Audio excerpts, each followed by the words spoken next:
오늘의 주요 뉴스입니다. 인공지능 기술 개발의 제도적인 틀을 마련하기 위한 인공지능 기본법이 시행 한 달 앞으로 다가왔습니다. 정부는 기본법이 규제가 아닌 생태계 조성이 중요하다는 점을 거듭 강조했습니다. 정부는 지방자치단체의 CCTV 데이터를 인공지능 학습에 활용하도록 하는 특례를 승인했습니다. 이에 따라 지자체의 CCTV 원본 영상을 기업들이 활용해 CCTV 관제 시스템 성능을 개선하도록 개발할 수 있게 됩니다. 최근 청년층을 중심으로 전자담배가 유행하는 가운데 전자담배도 일반 담배와 마찬가지로 유해하다는 연구 결과가 나왔습니다. 연구팀은 어떤 형태로 섭취하든 심장과 혈관에 독성이 있다면서 니코틴이 들어간 어떤 제품도 심장에 안전하지 않다고 강조했습니다. 예년보다 온화한 성탄절 전야와는 달리 성탄절부터는 한파가 찾아오겠습니다. 북쪽에서 강한 찬 공기가 내려오면서 체감 온도는 영하 10도 안팎으로 떨어질 전망입니다.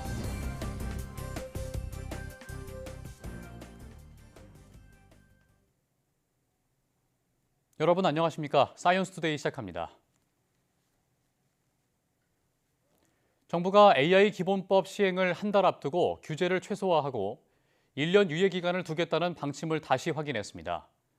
과학기술정보통신부는 서울 중구 한국지능정보사회진흥원 서울사무소에서 설명회를 열고 AI 기본법이 규제가 아닌 생태계조성 중심법이라는 점을 다시 강조했습니다.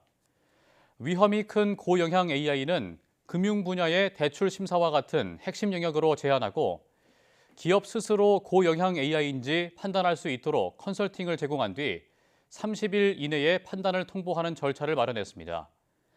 또 최소 1년 이상 계도 기간 또는 규제 유예를 적용하고 그 기간 동안 해외 동향이나 기술 발전 속도 등을 고려해서 유연하게 규제 유예를 연장하는 방안도 열어두고 있다고 설명했습니다. 과학기술정보통신부는 ICT 규제 샌드박스 심의위원회를 열고 지방자치단체의 CCTV 데이터를 인공지능 학습에 활용하게 하는 등 6건의 규제 특례를 지정했다고 밝혔습니다. 이에 따라 지자체의 CCTV 원본 영상을 기업들이 인공지능 학습에 활용해 CCTV 관제 시스템 성능을 개선하도록 개발할 수 있게 됩니다. 또 실시간 통화 기반 보이스피싱 탐지 서비스와 리모델링 주택조합 총회 전자적 의결 서비스 등도 실증 특례로 지정됐습니다. 국내 민간 기업이 개발한 우주 발사체 한빛나노의 첫 발사가 기체 이상으로 실패했습니다. 하지만 상업용 우주 발사체 시장을 향한 도전은 내년에도 계속됩니다. 고한석 기자입니다. 브라질 알칸타라 우주센터. 어둠을 뚫고 한빛나노가 솟구칩니다. 일단 로켓이 점화됩니다. 이륙 30초. 갑자기 기체에 이상이 감지되고 발사체가 지상으로 추락합니다. 폭발음과 함께 불길이 치솟습니다. 개발사인 이노스페이스는 비행 중 기체 이상이 감지됨에 따라 지상 안전구역 내 발사체를 낙하시켰다며 폭발로 인한 피해는 없다고 밝혔습니다. 이번 한빛나노의 임무는 브라질과 인도의 소형 위성 등 탑재체 8기를 300km 저궤도에 올리는 것이었습니다.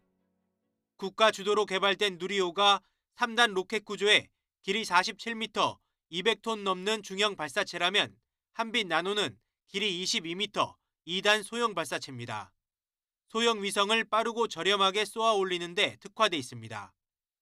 이노스페이스가 사용 계약을 맺은 알칸타라 우주센터의 지리적 이점도 있습니다.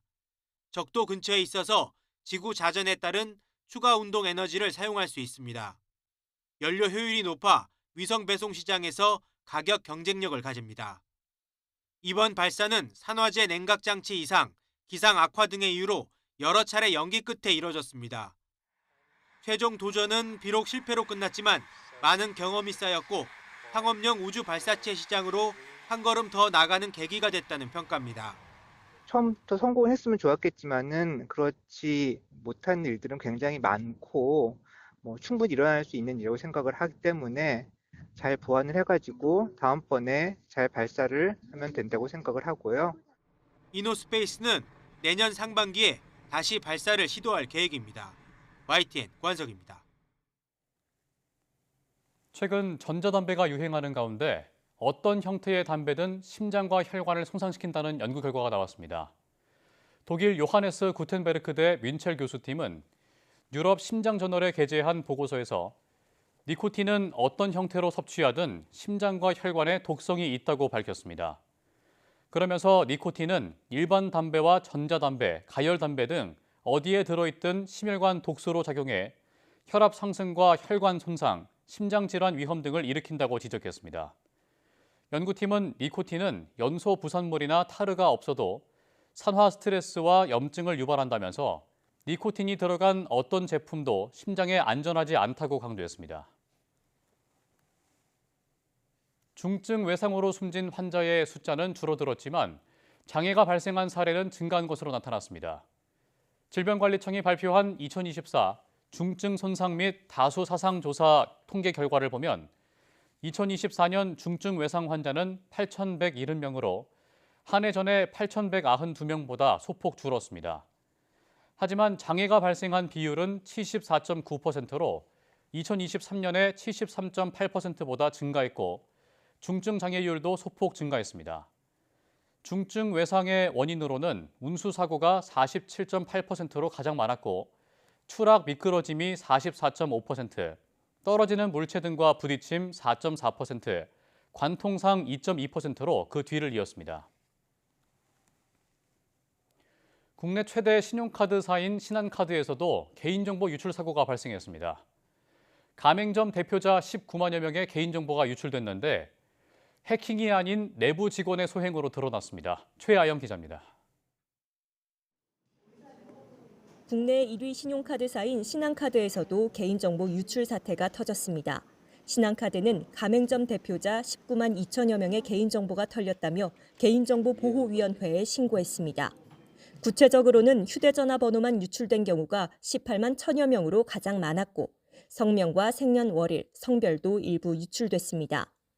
신한카드는 다만 주민등록번호나 카드번호, 계좌번호 같은 민감한 정보는 유출되지 않은 것으로 파악했습니다. 또 가맹점 대표자 외에 일반 고객 정보는 유출되지 않았다고 밝혔습니다.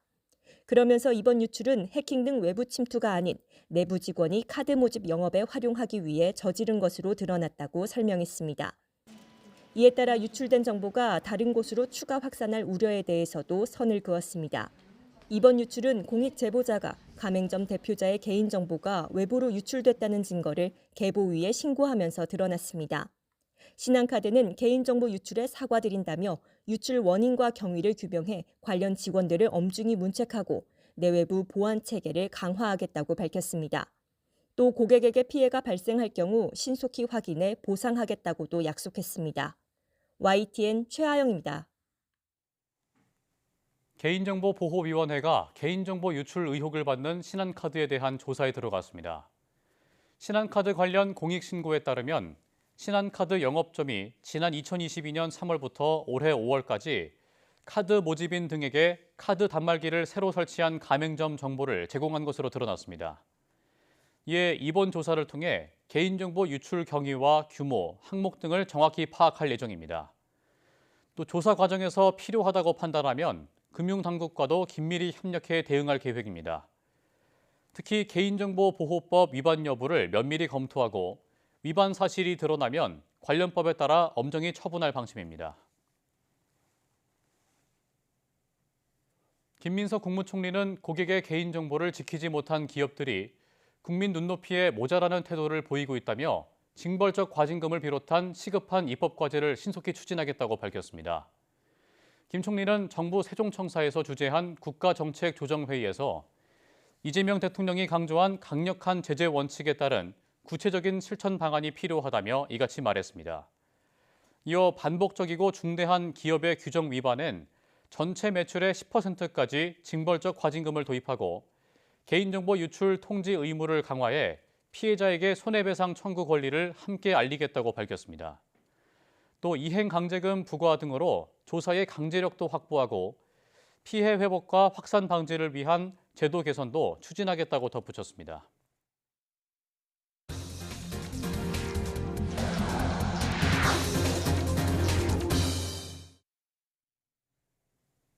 (2026년) 새해 첫 해는 오전 7시 26분 독도에서 가장 먼저 떠오를 전망입니다. 한국천문연구원은 독도를 시작으로 울산 간절곶과 방어진에서는 오전 7시 31분부터 이후 내륙 곳곳에서도 차례로 해돋이를 볼 수 있을 것이라고 밝혔습니다. 올해 마지막 해는 신안 가거도에서 오후 5시 40분, 전남 진도 세방낙조에서 오후 5시 35분까지 관측될 예정입니다. 일출과 일몰 시각은 해발고도 0m 기준으로 계산됐고 고도가 높을수록 실제 일출 시각은 더 빨라집니다. 성탄절 이브인 오늘은 예년보다 온화하겠지만 내일부터는 공기 자체가 달라집니다. 북쪽에서 강한 찬 공기가 내려오면서 체감온도가 영하 10도 안팎으로 뚝 떨어지겠는데요.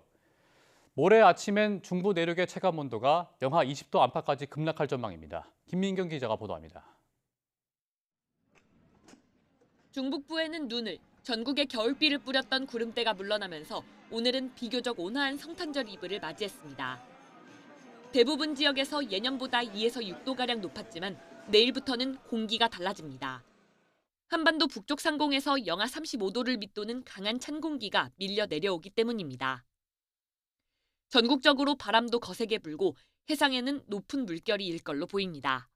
찬 대륙 고기압이 강한 북서풍과 함께 내려오면서 25일 같은 경우에는 기온도 내려가고 강한 바람도 불면서 체감 온도가 급격히 내려가면서 강추위가 예상이. 성탄절인 내일 아침 서울의 체감 온도는 영하 4도로 예상됩니다. 하지만 점차 북서풍이 강해지면서 한낮 체감 온도는 영하 7도까지 떨어져 오히려 낮이 더 춥겠습니다. 대부분 지역은 맑겠지만 서해안과 일부 동해안에는 눈이 내리며 화이트 크리스마스가 예상됩니다.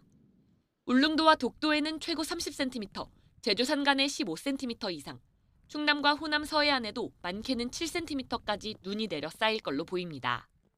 눈은 모레 대부분 그치겠지만 모레 아침에는 전국적으로 한파가 절정에 달하겠습니다. 서울 아침 기온이 영하 12도, 체감온도는 무려 영하 19도까지 떨어지고 한낮에도 체감 영하 9도로 종일 매서운 추위가 이어지겠습니다. 추위는 주말 아침까지 이어지다 낮부터 기온이 영상권을 회복하며 점차 누그러질 전망입니다. 기상청은 당분간 기온 변동이 무척 크다며 건강관리에 특히 신경 써야 한다고 당부했습니다. YTN 김민경입니다.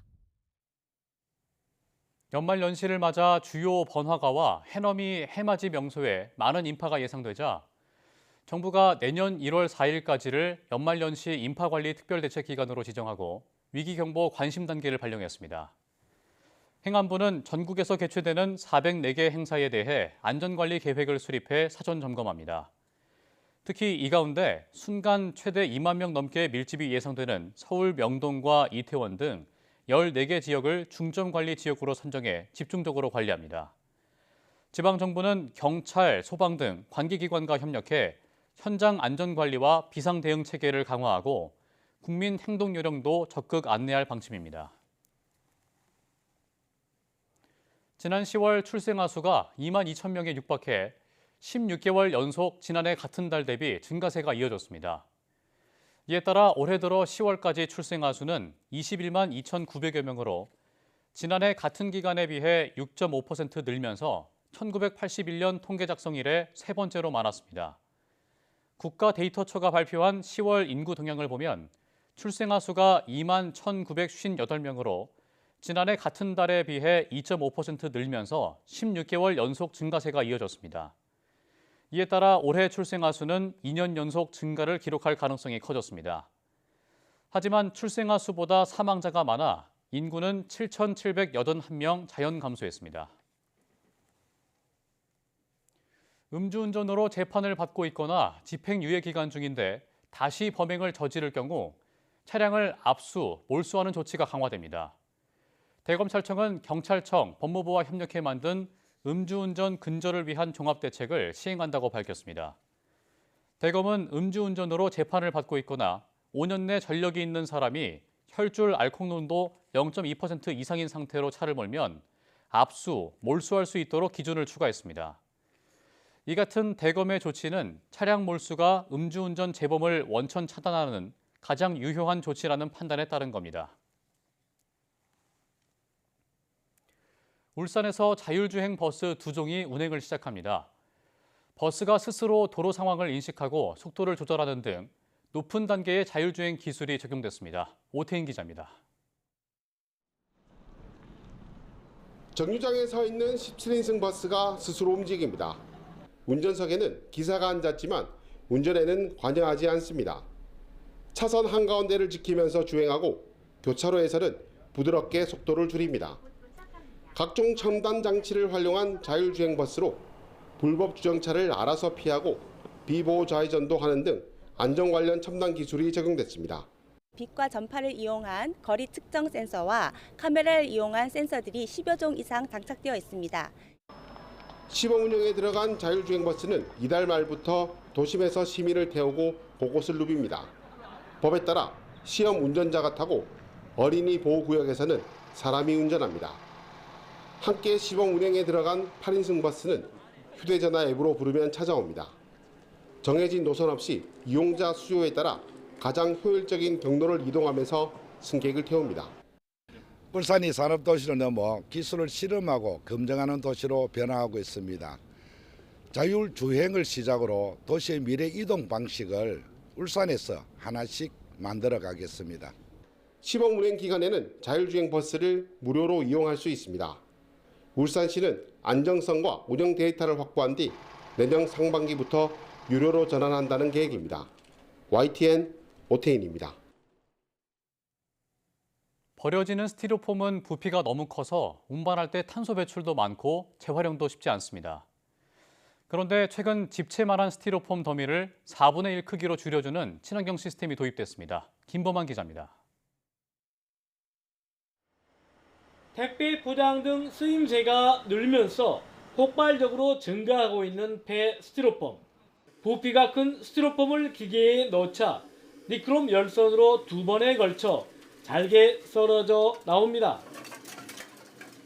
작업 때 발생하는 연기는 이중 필터를 거치면서 환경 기준치 아래로 제거되고 감전사고와 화재 예방 안전장치도 갖춰졌습니다. 우리 배출지 현장에서 누구나 시민이 할 수 있는 기후 시민 행동은 바로 버리는 쓰레기를 온전하게 배출해서 쓰레기 비용은 줄이고 재활용은 높여서 순환 경제를 만드는 것, 그것이 우리가 할 수 있는 기후 시민 행동이라고 생각을 합니다. 실제로 아파트 단지에 절단기를 설치하면서 부피가 줄어들어 운반 차량 운행 횟수는 예전의 4분의 1로 감소했습니다. 아파트 관리 현장에 어려움에서 고안된 새로운 기술은 정부의 조달혁신 제품 인증까지 받으면서 전국 곳곳에서 설치 문의가 잇따르고 있습니다.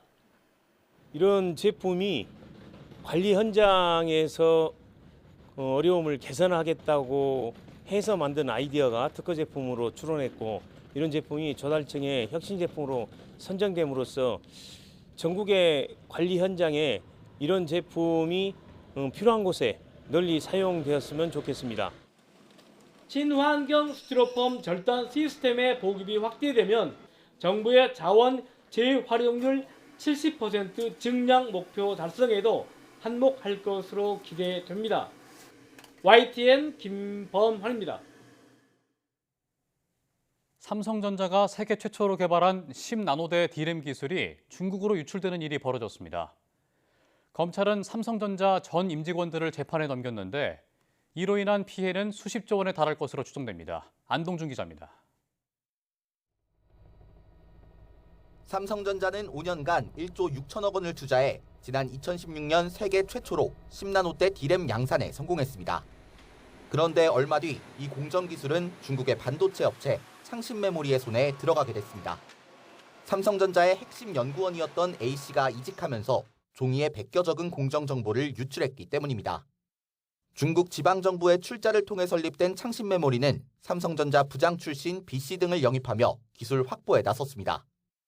공정기술을 확보한 이후에는 전 임직원들을 추가 영입해 개발에 나섰고 SK 하이닉스 협력업체를 통해 기술을 추가로 확보했습니다. 유출된 정보를 취득한 창신 메모리는 결국 재작년 중국 최초이자 세계 4번째로 10나노대 D램 양산에 성공했습니다.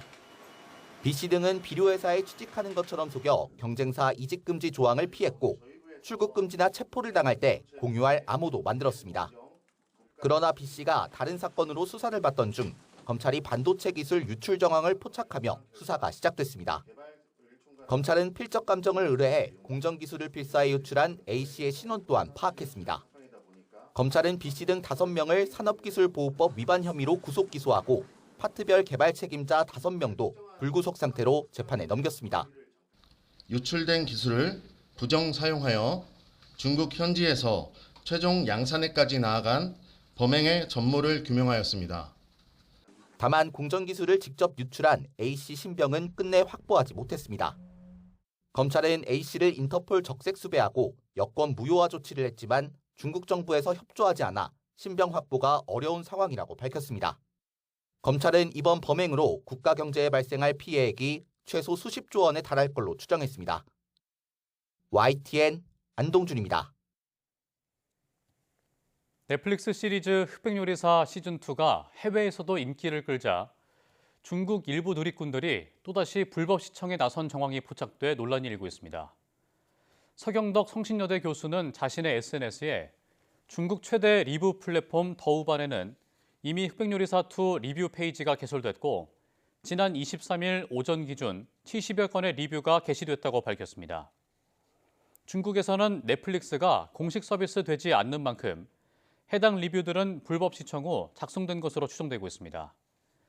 앞서 시즌1 방영 당시에도 더우반에는 리뷰 페이지가 만들어져 약 9,500건의 리뷰와 2만 3천여 명의 별점 평가가 등록돼 불법 시청 논란이 일었습니다. 전북 임실군의 대표 겨울 행사인 2025 임실 산타 축제가 25일 성탄절부터 나흘간 임실 치즈 테마파크에서 열려 대형 크리스마스 트리와 산타 퍼레이드 등 다채로운 볼거리를 선사합니다. 올해는 체류형 관광객 유치를 위해 유명 가수 공연을 처음 도입하고 눈썰매장과 빙어 잡기 체험장을 대폭 확장했는데 특히 셔틀버스를 14대로 늘리는 등 교통 대책도 강화했습니다. 크리스마스를 맞아 가족이나 연인과 함께 보낼 곳 찾으시는 분들 많으실 텐데요. 경기 오산시에서 도심 속 크리스마스 축제인 산타마켓이 열리고 있습니다. 최기성 기자가 보도합니다. 산타 복장을 한 시민들이 도로 위 행진에 나섰습니다. 곳곳에선 거리 공연이 펼쳐지고 지켜보던 관람객들도 손을 흔들거나 함께 걸으며 동참합니다. 오산시청에서 출발한 퍼레이드는 오산역 광장까지 1km 구간 동안 이어졌습니다. 사람들하고 인사하면서 즐겁게 춤추면서 걸어오니까 같이 좋은 추억을 남긴 것 같아요. 축제 개막식에선 점등식과 레이저쇼, 오케스트라 공연이 펼쳐졌습니다. 시민이 만든 장식품으로 지름 5m, 높이 10m짜리 대형 트리를 꾸몄습니다. 아기들이 트리를 보고 싶어 해서 왔는데요. 근데 오니까 트리도 너무 이쁘고 먹거리도 다양해서 너무 좋았고 오산역 광장에는 대형 인공 눈썰매장도 등장했습니다. Yes, we would definitely recommend to come here to other people. It feels very much like, Christmas and just celebrating the holidays with family. 올해로 3회째인 이번 축제는 2023년 5만 명, 지난해 10만 명이 다녀갔고 올해도 이미 5만 명 이상이 방문했습니다. 오산시는 산타마켓이 연말 축제를 넘어 지역 상권과 연계한 도심 활성화 사업으로 자리 잡기를 기대하고 있습니다. 이 축제에 오시면 볼거리, 먹을거리, 즐길거리가 있고요. 또 포토존도 있습니다. 가족과 함께 즐겁고 행복한 그런 연말이 되시기를 바라겠습니다. 이번 축제는 오는 31일까지 이어집니다. YTN 최기성입니다.